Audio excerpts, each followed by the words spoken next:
Les droits de douane sur le bois d'œuvre canadien ont doublé depuis l'arrivée de ce premier ministre. Le premier ministre a promis au président américain des investissements, et je cite, de 1 000 milliards de dollars dans les 5 prochaines années si nous obtenons l'accord que nous pensons obtenir.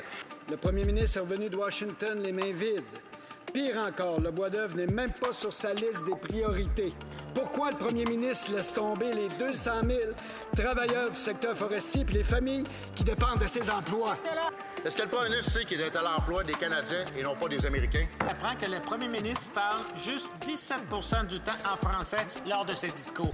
Quand j'avais l'honneur de faire partie du gouvernement conservateur précédent, tous les discours étaient débutés en français. Est-ce que le premier ministre est au courant que le français est aussi une langue des affaires au Canada et partout dans le monde?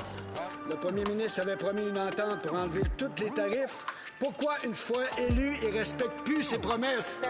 Pourquoi le premier ministre cherche à améliorer l'économie américaine au lieu de l'économie au Canada? Bravo!